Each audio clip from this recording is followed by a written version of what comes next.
for Dice Tower bookings and stuff. And Dice Tower Tonight, episode 61. Show me the game show.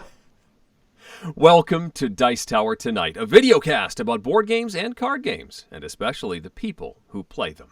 On tonight's show, mere hours from departure for the Dice Tower cruise, we're talking about game shows. What board games are most game show-like? What games would be great in a TV format? Was the Double Dare home game even half as cool as it looked on TV? And did that slime ever come out of my parents' carpet? Also, Crystal has a game for me in the chat. We talk about some recent play sessions, and we answer questions from the audience live. I'm Eric Summerer, and joining me now, the Elizabeth Banks to my Peter Tamarkin, Crystal Pisano. Okay, so I know who Elizabeth Banks is. Peter Tamarkin does not ring a bell, though. Yep, well, if you think of Elizabeth Banks in a game show perspective, what has she been hosting lately?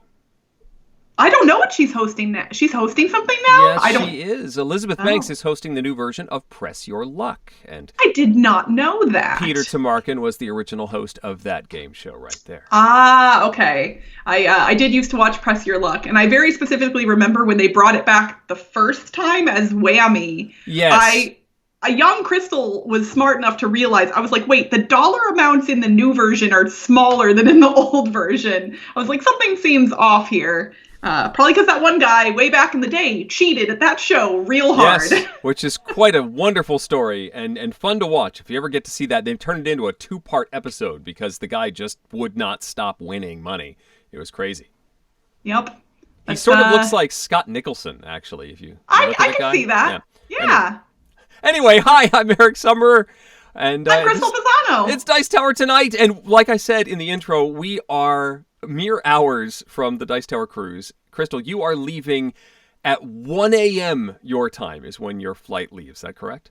Yes, my flight departs literally 7 hours from now. And I would be lying if I said I wasn't a little bit sad about that because overnight flights are not my favorite. But on the plus side, 1 hour before my flight departs, Star Trek Picard premieres at midnight Pacific time. So I'm going to be at the airport here in Vegas attempting to watch it on my phone or download it to watch on the flight. Okay. And if I can successfully download it, I will literally probably watch it like back to back as many times as possible before I land in Houston, which is where my connection is. You know, I have been meaning to ask if you figured out if you can download it, because I do have the CBS All Access app on my iPad as well, and I am almost done prepping the book that I need to prep on the plane.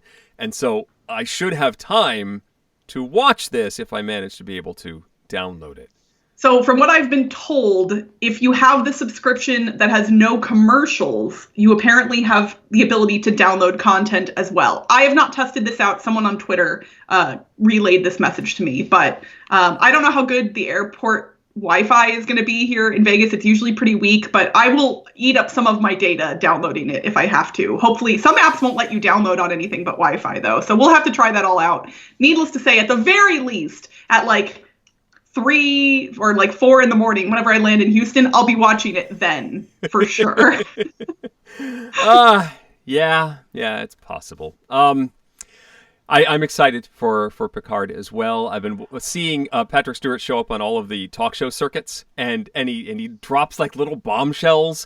Like he invited Whoopi Goldberg to come back for season 2, and that's I literally huge. cried, Eric. I'm so happy. And it's just fun to see him pop up and just chat with all these personalities as he promotes the show. I'm super excited. I can't wait.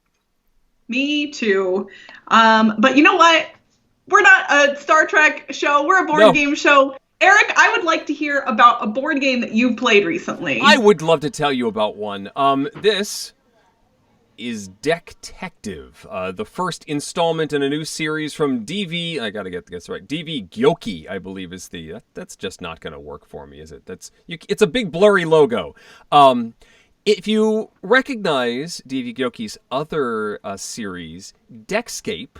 If you're a fan of escape room games, this looks like the same size box. And you're like, oh, okay, it's a small variant on that system. Not quite. Dectective is a different system entirely. It is a mystery game. Once you play through this, you will have played through it. You will have basically solved it.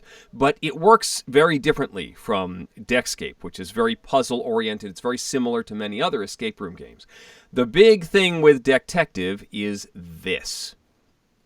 This is a three-dimensional crime scene that you have made from cards. Now, this is not really a spoiler. You see this almost immediately when you start the game. I'm not going to show you any more of the deck, however. But you will assemble this, and then by examining it, you can check out clues. It's got a back of the house as well. There is a body that you've discovered outside of this building, and you need to discover what happened to the guy. Who's responsible and why. Was there a doggo on that bridge? I saw a doggo. You're very observant. You're an excellent detective. Yes, there is a doggo on the bridge. And that does come into play, actually, during the course of the story.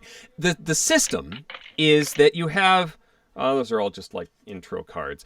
But most of the cards look like this on the back. They just have the card number. And much like Dexcape, it is entirely in order. You've got all of the cards in sequence, and you restack the deck. If you're done playing it, you can restack it and hand it to someone else who can then play the adventure. It doesn't destroy anything. But you have these cards that have basically blank backs, and everyone who is playing gets a hand of these. And you, on your turn, either play a card face up, or you play a card face down into the archive. However, each card in the deck has a value on it. And in order to play it, you have to have that number of cards or more in the archive. So if I have a card that says 3 and I want to play it in the center of the table, it's a piece of evidence I think is important. There have to be 3 cards face down in the archive. So there comes a point that you're looking at your hand and going, I really want to play this card that's a 10, but we only have 8 cards in the archive. On my turn, I really want to play this 10. Which one of these other cards am I getting rid of in order to play the card I want? And making those decisions of what piece of evidence seems the most useful, which is going to play over other things, and then the ones you don't play, the ones you put in the archive, you can still reference them if you can remember them, but the rest of the team can't look at them.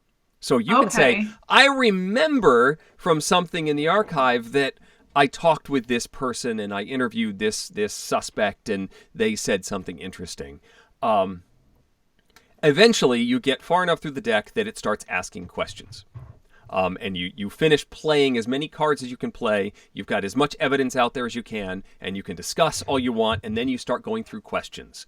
What happened? Who's responsible? And they give you these little clips that you're supposed to like mark your answers on the cards. And then you check your score. And you get points for each correct answer, and then you get a score from 1 to 10, how well you did on the adventure. We managed to get 9 out of 10. We missed one little piece of evidence that was important, but not that important because we got the rest of the points. We, in general, figured out what was going on. I like it. It's a neat twist on it. It's much more about observation and planning.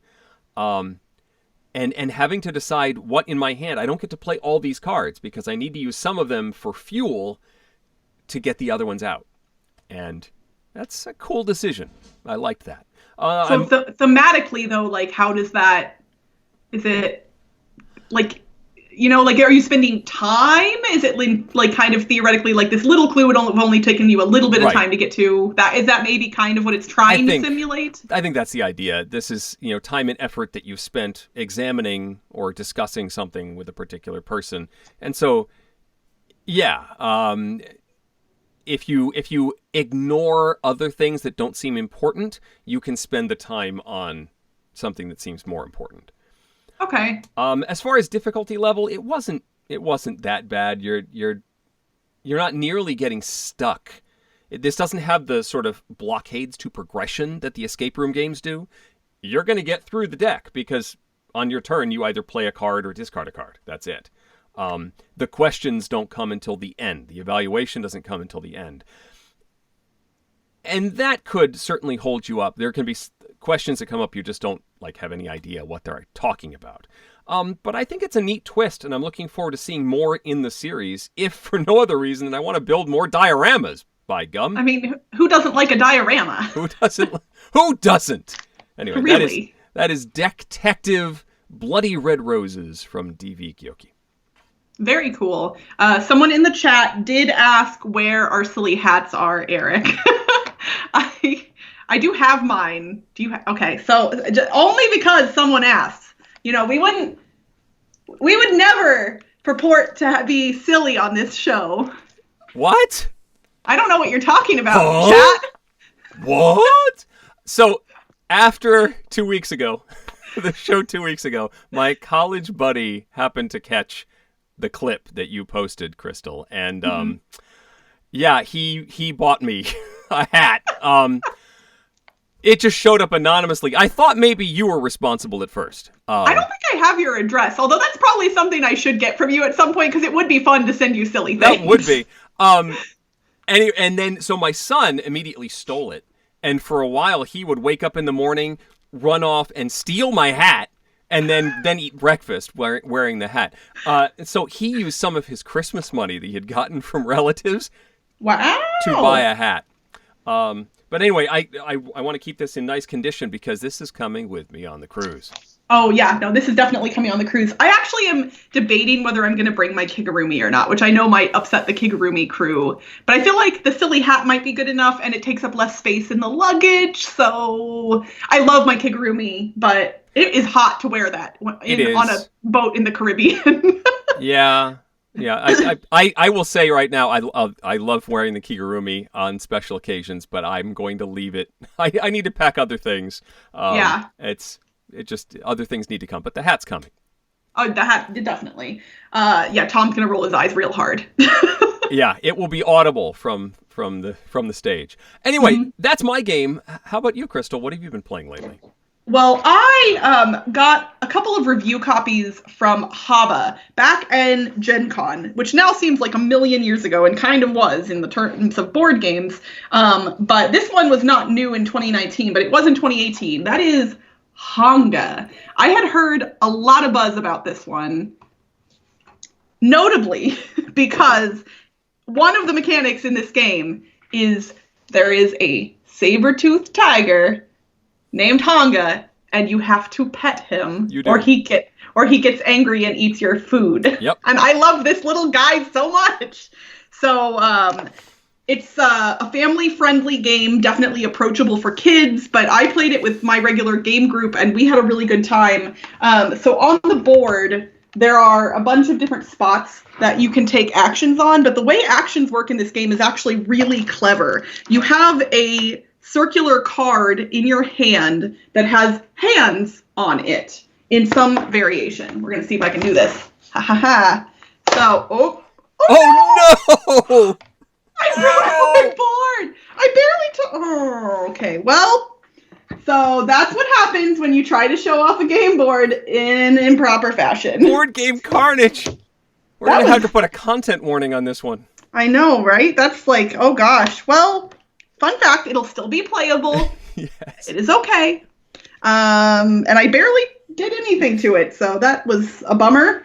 But yeah, so those action spaces, the circular ones here, you put these cards on them. They have hands listed on them in 4 different quadrants. And then where those hands end up will dictate how many actions you get to do in those specific spaces. Hanga is always sitting in the middle of the board. So if you do not assign any hands to Hanga's space, then he will come over to your player board. He's going to sit in front of you and just stare at you for a while. He's going to sit there and he's going to eat your resources.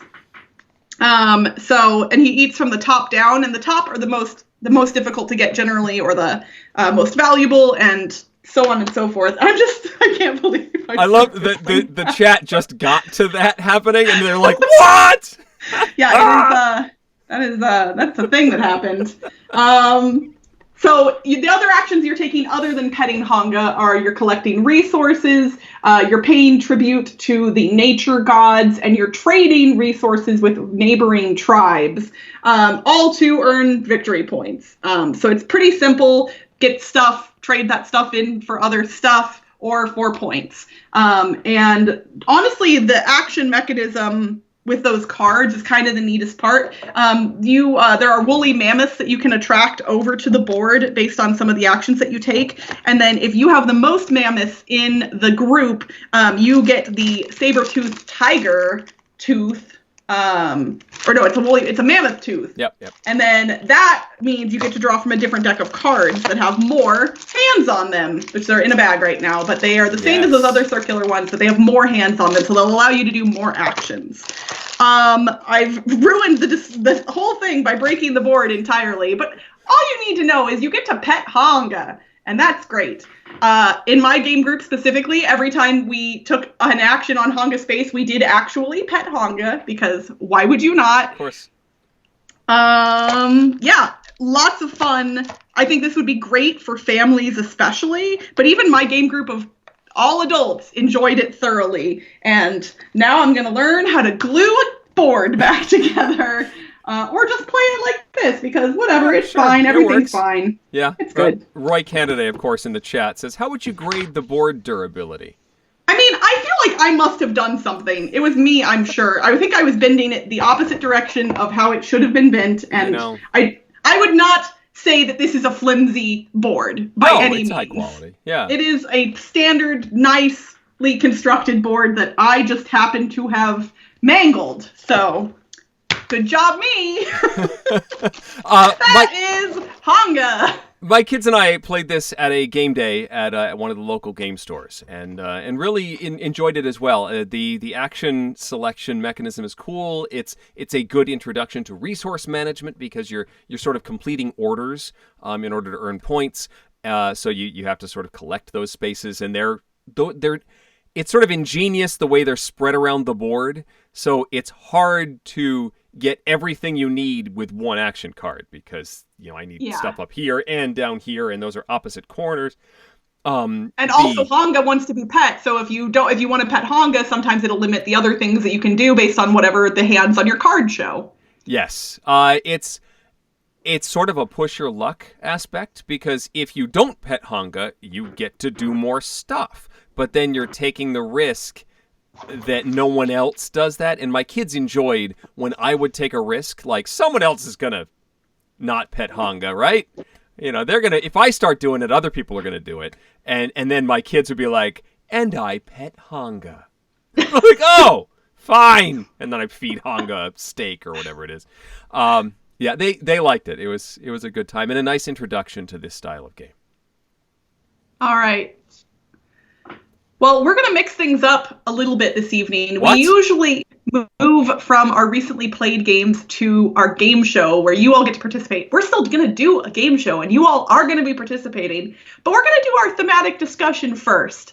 And there is a specific reason for that. So we tonight are talking about game shows. Yes. What the heck does that have to do with board games, Eric? What does it? Well, for one thing, I was watching the Jeopardy Tournament, the greatest of all time three-way competition. James Holtzauer and Ken Jennings and Brad Rutter, I think. Yeah. Yes. Doing it was a multi-night tournament where they did like double match or 2-game matches. So one night would be 2 half-hour episodes basically, and then they'd add up the points for both of those games, and that would be the winner for the night. And you had to win 3 nights to win the whole thing. And while it was amazing to watch these exemplary gentlemen perform at this game, it was also really fun to see the camaraderie amongst them. Some of the most fun was when they were in between rounds, and they would be they would be chatting with Alex Trebek, and they would be joshing each other around. I think Brad Rutter scored 0 in one round, and they cleared the scores at the beginning of the next round. And James is like, "Oh no, you left his score on the board." It was like this. It was just this goofy ribbing that was just really fun to watch. Yeah, honestly, it was a pretty cool thing that they did. And yeah, it was the most wins total, most money won overall, and I don't remember what the third... Most records, I think. He had he had set a bunch of individual records, like most money earned in a single day and that sort of thing. Yeah. And I mean, Jeopardy is kind of the trivia game. It's been around for so long. Sure. But trivia is pretty ubiquitous in the game show space. Yes. And before we move away from Jeopardy, I think that we all could learn from that camaraderie as we sit down at our own games in being competitive, because all three of these gentlemen were working hard to win this game, and they all wanted to win the game, but they had fun doing it, and I think that was fun to watch.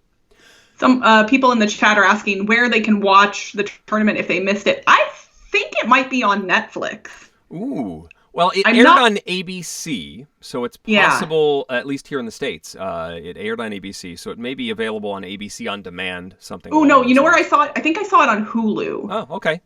I know I have seen it pop up on one of my streaming services. I think it was Hulu. So maybe look into that, Games of Fire. So I've had game shows on the mind after watching this tournament, and so we got to chatting about what some of our favorite game show home games were, and also, Crystal, you suggested talking about some regular board games, non-themed or IP-based board games that felt like game shows, and then maybe even what game shows or what board games would work as game shows. Where should we start? Well, as far as home games go, that seems like a pretty easy topic, because when you start looking, it seems like almost every popular television game show has a home edition of some kind. It was pretty common, even contestants on the show, especially in the 80s, which is when I was watching a lot of game shows, it would be like the consolation prize. If you didn't win, you get a copy of our home game. It was just automatic. That was what you'd get if you were on the show. Yeah, so just about every major game show that most people have heard of have board game versions. So what makes a board game version or a home version of a game show work? I think for me personally, it needs to capture some of the same feeling that you get when you're watching the game show, which seems a little bit odd because in theory, I think you could duplicate the experience of playing a thing, but there's different types of tension and a different experience watching a game show as opposed to playing it. Like you, on an episode, I believe last year, maybe it was even longer ago, showed off the Family Feud board game. Yeah. And I think, at least component-wise, it was really neat because it had the little windows and everything else, and it kind of, I think, felt more like the experience of watching the show with you have kind of a host and all of that stuff. Yeah, I think you're right. A home game needs to capture sort of the pacing of the TV show, which is very difficult because you're now juggling components and you're looking at rule books and you're dealing out the money. Whereas the TV game show has editors.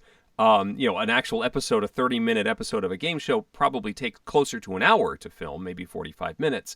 And all that extra stuff gets edited down while the judges confer or they chat or a joke falls flat or whatever. So it all moves. Talking about Jeopardy, the pace of that show, that relentless pace, is extremely difficult to capture in a trivia game when you're trying to pull cards and roll dice and move around a board and just do the mechanics of the game. You don't get that rapid fire trivia like you do on Jeopardy. And you definitely lose some of the scope and the size of certain games when you put them into a box, like the Where in the World is Carmen Sandiego TV show. I believe has a board game version. I've never played it, but like on the TV show, it's pure geography trivia up to a point. And that's easy to simulate in a box. But then that last bit of the show where there is a giant map of the world on the floor and people are running around putting those little sticks with the lights on them onto the map, like that is difficult to duplicate the experience of. Well, not without clearing the furniture out of your living room and putting a bunch of masking tape on the carpet, which I didn't do. No. Did you really? No. Okay, so I didn't do that with Where in the World is Carmen Sandiego, but I did. I mentioned Double Dare. Double Dare had a home game. There was an official home version that was, well, okay. It was a set of stunts that used Nerf balls and like weird helmets and stuff like that. It captured the physical challenge aspect of Double Dare, but not the I'm going to get really messy aspect, because you can't put that in a box. There was no slime in the box of the Double Dare home game. So while I was wishing for it, was on my wish list for a long time, and that didn't happen right away. So instead, we got out the garden hose and some water balloons, and in the backyard just, put on our bathing suits and did all these messy water-based physical challenges. And you can do that on the grand scale when you're playing in your backyard.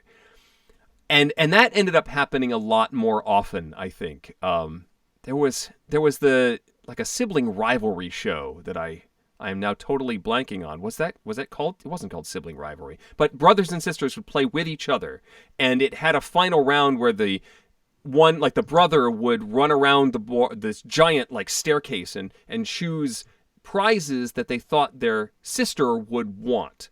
And then the sister would go through and try and make the matches, and any matches they would win. Anything they got wrong, they would not. The home version of this game had a little tiered rack with prizes on it.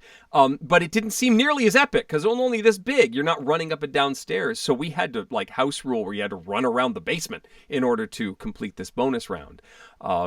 Getting that large scale is tricky in the box. So which ones really work for you as far as home versions? I don't know if I've played a lot of home version board games.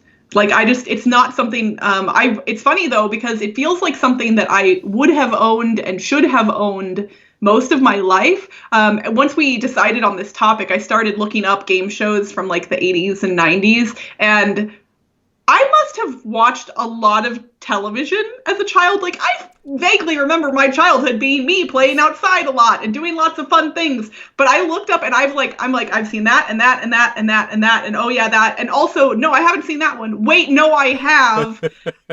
Masters of the Maze by name. I had no idea what that was. And then I looked at the description and I was like, that sounds familiar. And I looked up a video on YouTube, and there's this woman in a bubble, and the kids have to run through a maze of mirrors and answer easy questions. And it was hosted by Mario Lopez. And wow. I remember watching it, and I just didn't remember the name of it. But I just, for whatever reason, never bought the home versions of these games. I definitely feel like I should. There are at least a couple, I think, that I would probably really enjoy. There is a very early audio cassette recording of me, maybe at 18 months, reciting game show hosts. It's this audio cassette of my mom asking, who hosts The Price is Right? Bob Barker. Who hosts Tic-Tac-Toe? Wink Martindale. It's hilarious, and it's stuff that I don't even remember now, but I knew this trivia when I was younger. One of the best game show home versions for capturing the pace of the show is an old Sale of the Century game. Okay. That had a device in it, because one of the big problems with any game that in the studio that has multiple players buzzing in and trying to answer first is they can't always include a device that really works. Some will put clickers in the box, and some but then you don't know who clicked first or whatever. Yeah. The Sale of the Century game had a device called the Quizzard that was a 6-player buzzer. You put batteries in it. It had buzzers that snaked out of this main unit, and all it did was tell you who buzzed in first. Simple device, but and in fact, I went looking on Amazon to see if I could find a device that does this, and they can get pretty expensive if you want to find a buzzer system that's actually going to do this. the Sale of the Century Quizzard allowed you to have these quick trivia rounds where people can buzz in and answer questions quickly, and it felt like the show. It basically had that same flow and the pace and risking and jumping in and trying to answer before everybody else. And I almost want to use that Quizzard in other things, take it and use it in other stuff.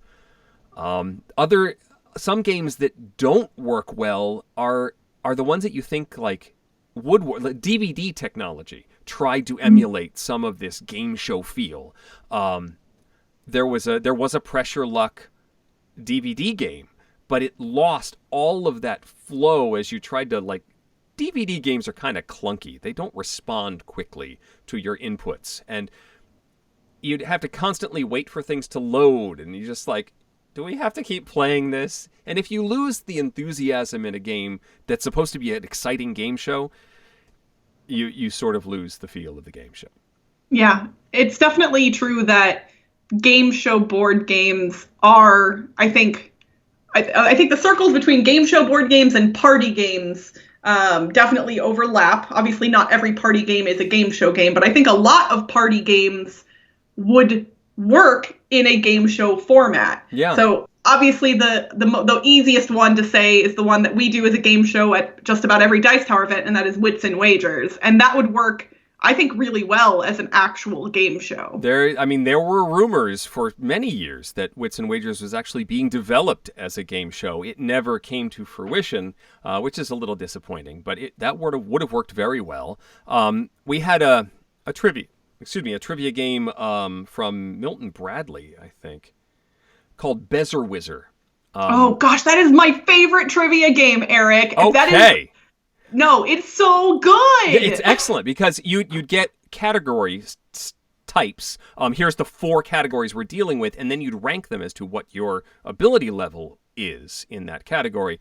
So this one will only be worth 1 point. I'm not good at history, so I'm going to put that in the 1 point category. And then, pop culture, I'm going to put that in the 4 because I'm probably going to know that more. And then you do the answers and try and get them correct. And it's more of a risky sort of thing, a betting aspect to the game, which I liked a lot. And that would work very well in a game show format.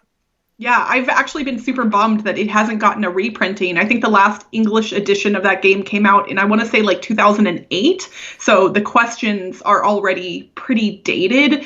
There's a person in my game group who owns a copy and brings it to game night pretty frequently. And if you are a person who likes trivia games or likes the idea of a trivia board game, and most trivia board games don't do it for you, Bezer Whizzer is 100% one to check out. Kabuki Kid in the chat says that there is a new printing coming. I don't have that information, but if Kabuki says it's true, then... Yeah, because I know there have been multiple printings since then in other languages, because it's a German game originally.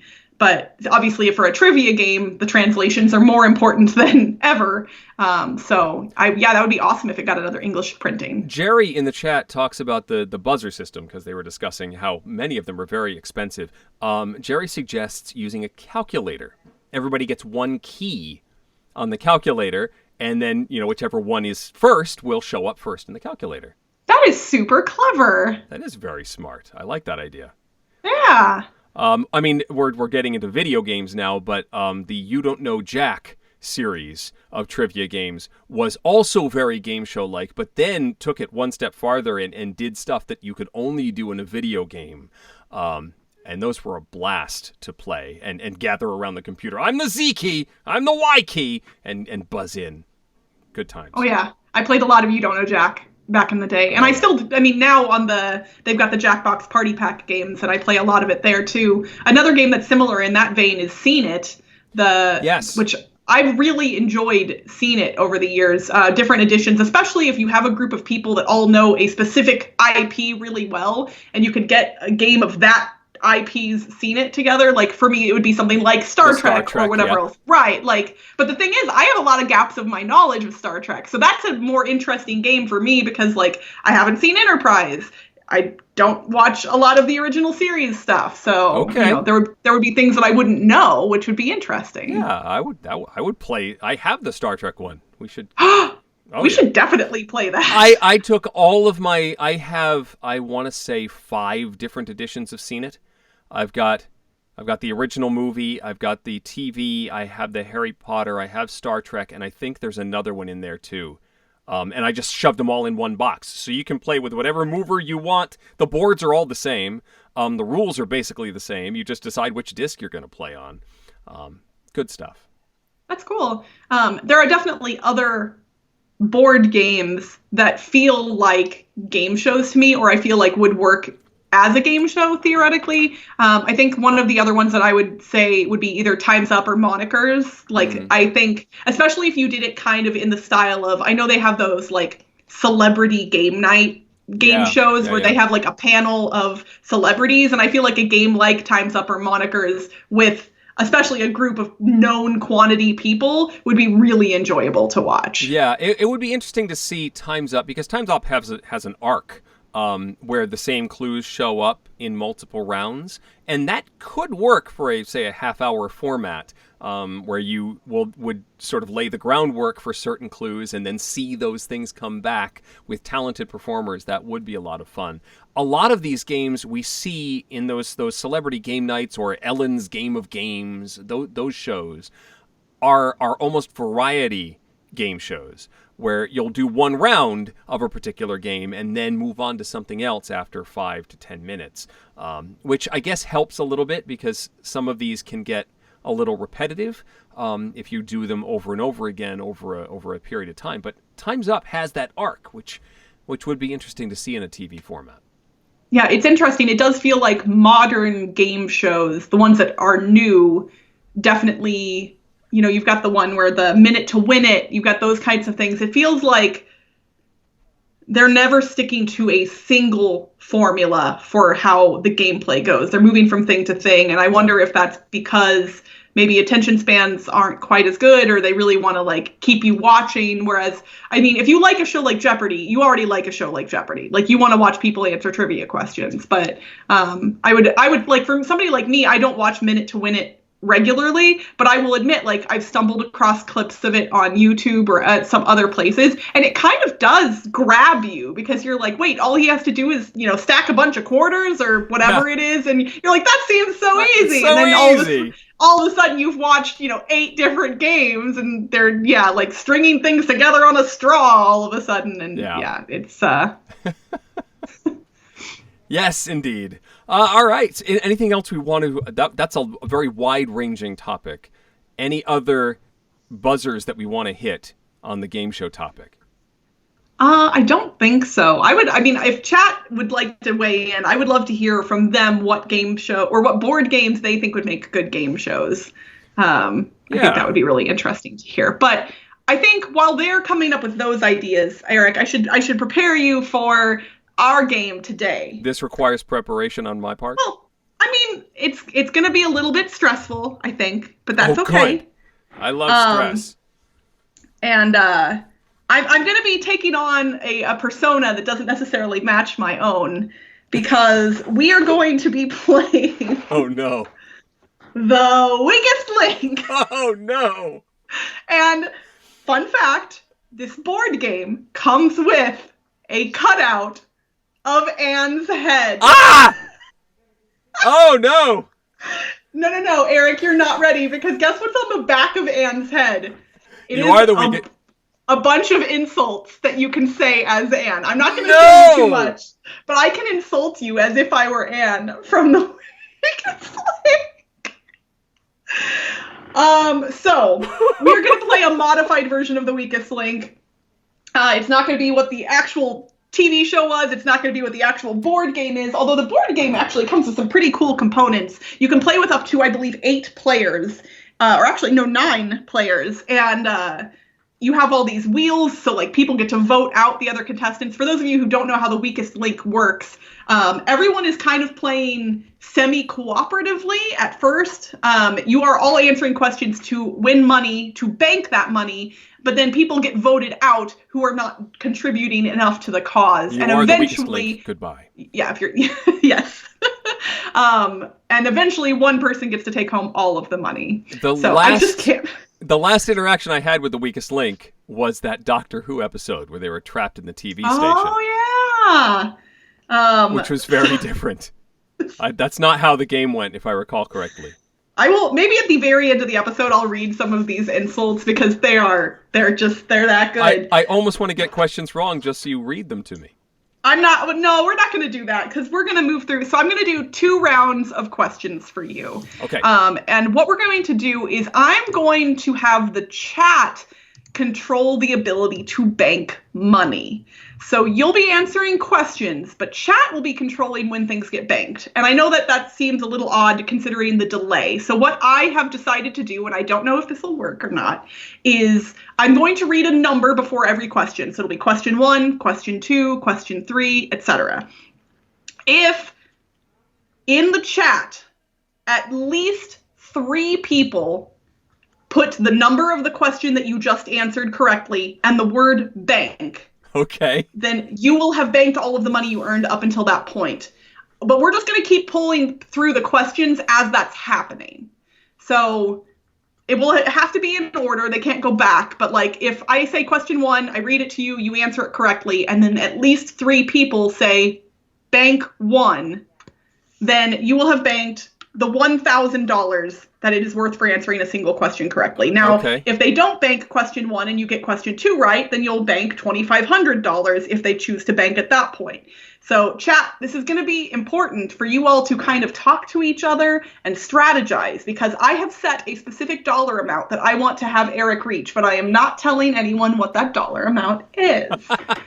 Oh, great. Because if I said it, then it's a little too easy, I think, to figure out. But yes, so if you cannot see chat, the numbers here on this board, a single question correct will get $1,000. The second one is $2,500. The third is $5,000. 4 is $10,000. 5 is $25,000. 6 is $50,000. 7 is $75,000, and 8 is $125,000. But anytime Eric gets a question wrong, it will reset to the beginning of the line. So bank wisely, or don't bank, or I don't know. David Brill said never bank. Got it. And there is a timer in this game, but it's one of those really annoying categories timers, so we're not going to use it. We're just going to ask you questions. They're saying when Eric misses one, bank on the question before it. But they won't. I mean, I guess in theory. No, it's the delay. I mean. That's. You got, these are gamers. They're going to figure out how to game the system. You know what? I trust that the chat will. I'm going to trust that they're going to earn money, is what I trust. Probably. And maybe I'll increase the amount of money you have to earn depending on how the chat games it. But regardless, some of these questions came from the board game, which was released. I didn't look at what year this one came out. Let me see here. Let's say it's got to be early 2000s, I think. Yes. 2001 is when the game was published. And I made up a bunch of questions that are all related to board games, but they kind of fit into the theme of the weakest link. Okay. So I still have to get questions right, though. Most of these questions are reasonably easy, but I also recognize that when you're having questions thrown at you rapid style, you literally forget everything you've ever known. So we'll see what happens. Okay. We're going to go through the first 12 questions, and then I'm going to give you a break, and then we'll go to the second set of 12. There are 24 total questions. Eric. Woo! Are you ready? As ready as I'll ever be. Okay, I'm going to hold the line up, and, well, I guess it won't. Ooh, how will I remember how much money you had at that point? I'm going to have to take notes. It'll be fine. Or maybe chat can just do the math. Chat, if you're going to cheat, at least do the math for me. How about that? We'll see what happens. This is why when you do a real TV game show, you've got like 8 people running the game. Right? You've got the host, and then you've got all the judges and somebody's scorekeeping. Yes, that's okay. I didn't tell Eric what game we were playing, but I did warn him in advance that this one was possibly going to be a hot mess. So we'll see what happens. I'll know what you got right and wrong, and I'll hopefully be able to take notes. So, Eric. Okay. Question 1. In history, what was the name of the second man to walk on the moon? Buzz Aldrin. Correct. Question 2. In what year was Settlers of Catan first released? 1995. Correct. Question 3. How many U.S. states touch the Pacific Ocean? 5. Correct. Question 4. What game is currently number 1 on Board Game Geek? Gloomhaven. Correct. Question 5.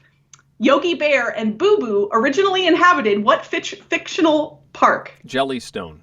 Correct. This is going to be too easy for you, apparently. Question 6.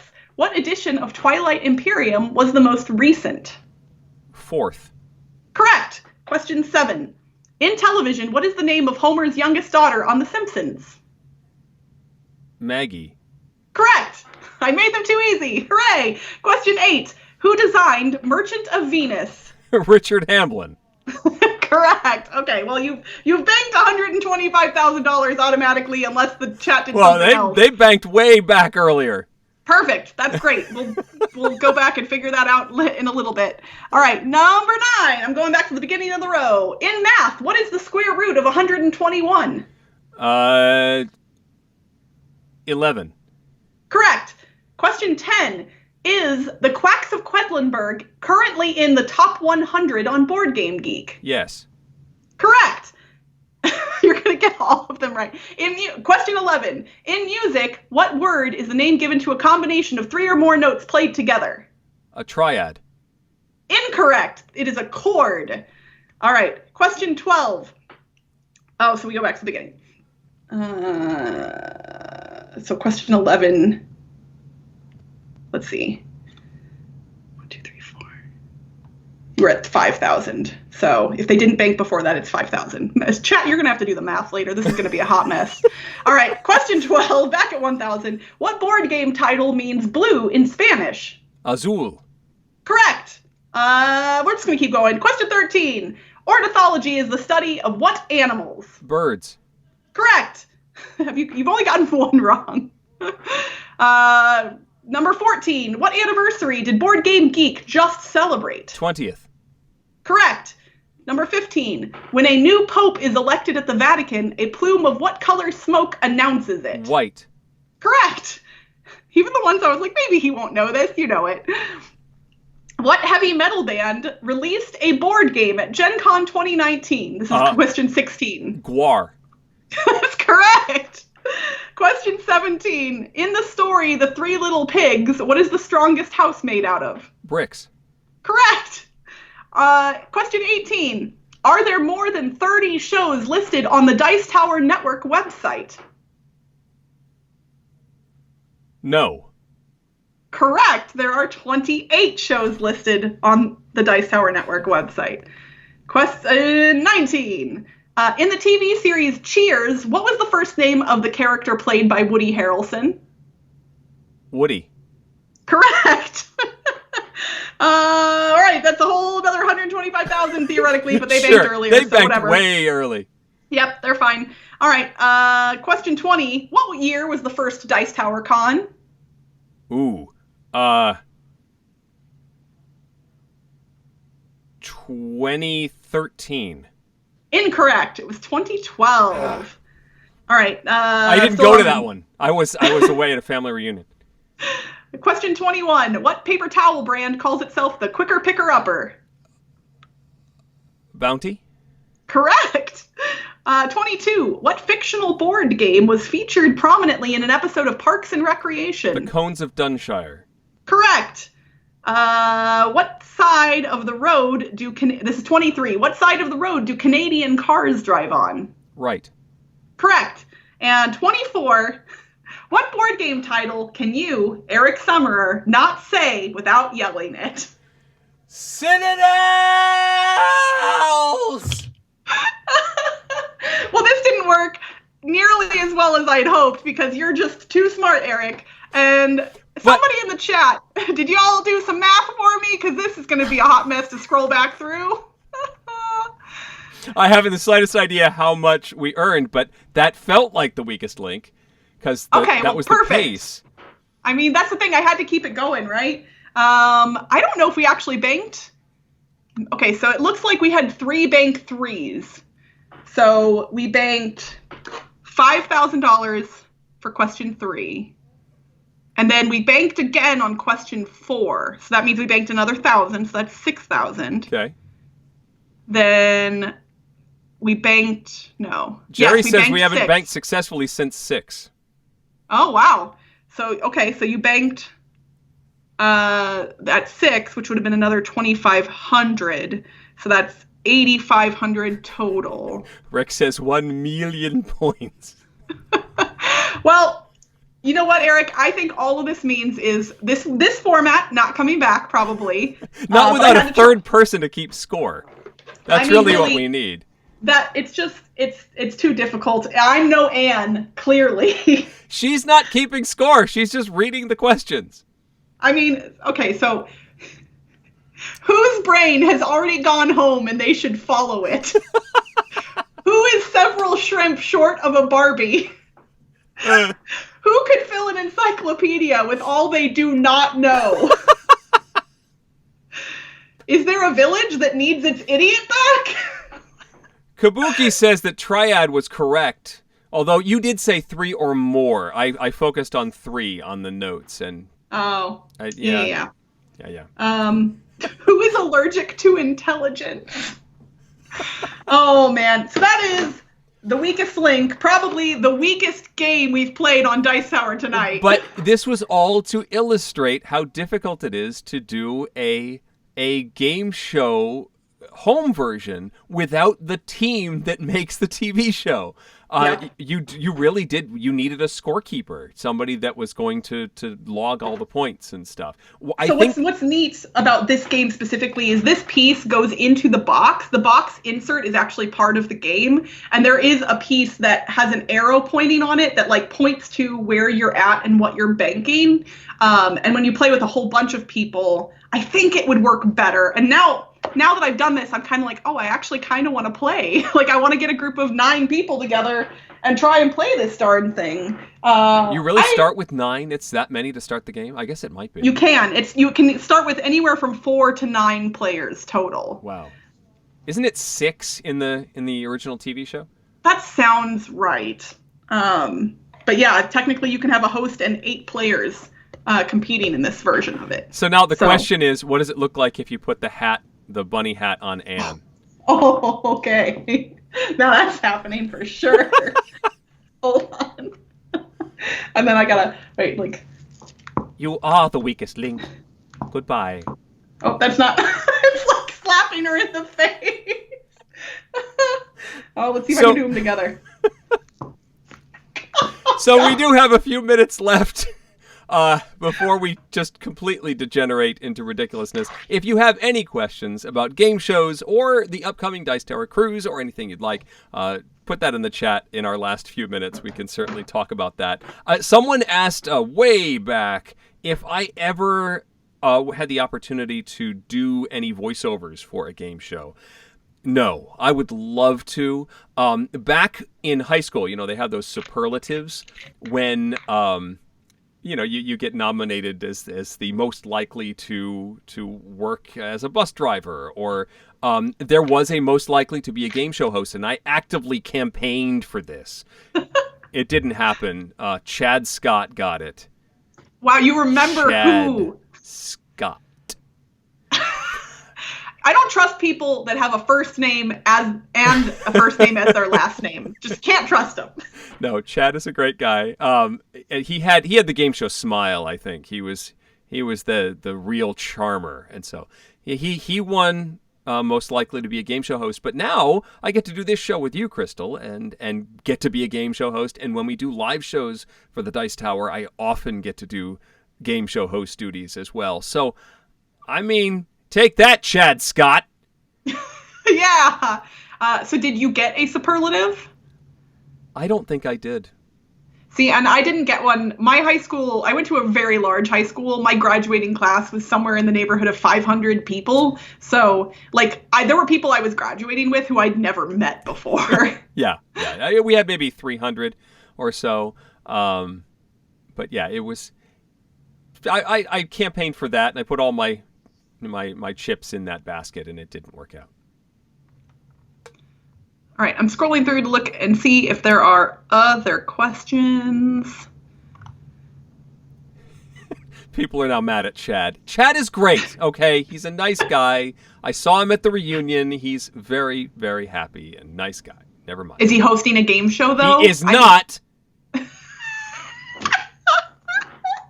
that chat.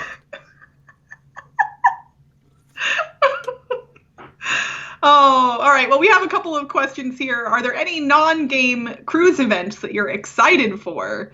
Oh, like on the cruise itself. Yeah. Well, we're going to swim with some stingrays. Yes, we are. That's going to be fun. I've visited stingrays in an aquarium situation where you just sort of stick your hand in, but I've never actually swum with any. So that'll be interesting.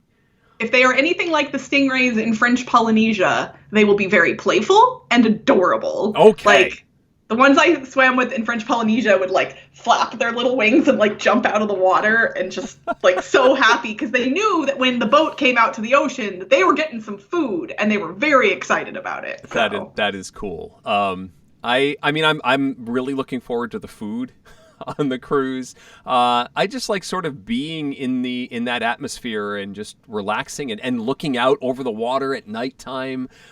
It's really just a very relaxing bubble that we get to live in for 5 days and play lots of games. I've had multiple people asking to play Merchant of Venus.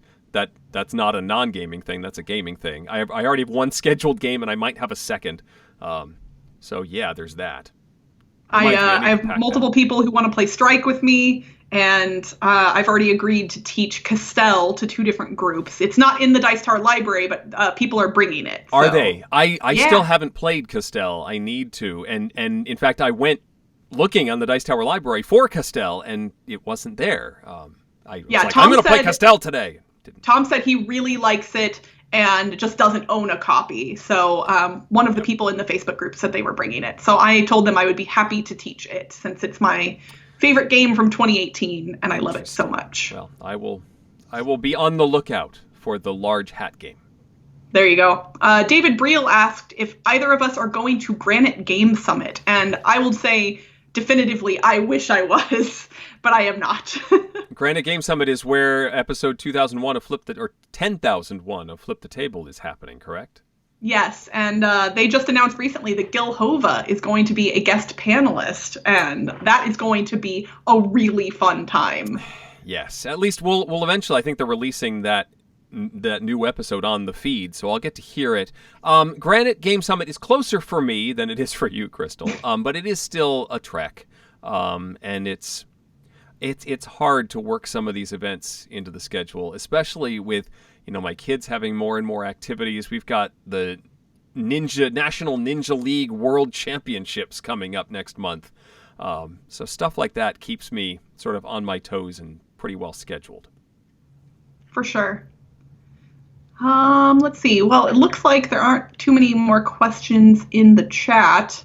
If those of you who are in the chat are going on the cruise, we want to say hi to you. Come up to us. If you like Dice Tower Tonight, please let us know. Eric and I genuinely want to hear that feedback. You are not bothering us. Say it loudly when other Dice Tower people are nearby, because that's pretty cool. If Tom is nearby, you're like, boy, oh boy. Ever since you left the show, Dice Tower Tonight has gotten really good. So if you want to say something like that, if you're so moved, you can, Yeah. Also, if you all are moved this evening, if you could do me a favor, if you haven't already, click the little thumbs up button below the video. We've got 5 thumbs down. Clearly, people don't like Anne. It's all Anne, I'm sure. It's Anne with the hat, I'm sure. It's just Anne. Nobody likes her, so I know that those thumbs downs are just for her and not for us. But I will say we got a comment on our last episode about our silliness that then I posted on Twitter lightheartedly. I was not actually bothered by said comment. And some random stranger on the internet did a dramatic reading of that comment. And it was the best thing I've ever heard. It was so good. So I might have to find him and commission him. Anytime we get a trollish comment, I'm going to have him do a dramatic reading of it because it just makes it all worthwhile. I'd love to do a gravitas off. But yes, that would be fun. I don't think anyone has ever used the term gravitas off before. I think Stephen Colbert has done a gravitas off before. Okay. Yeah, it used to be a segment on his show.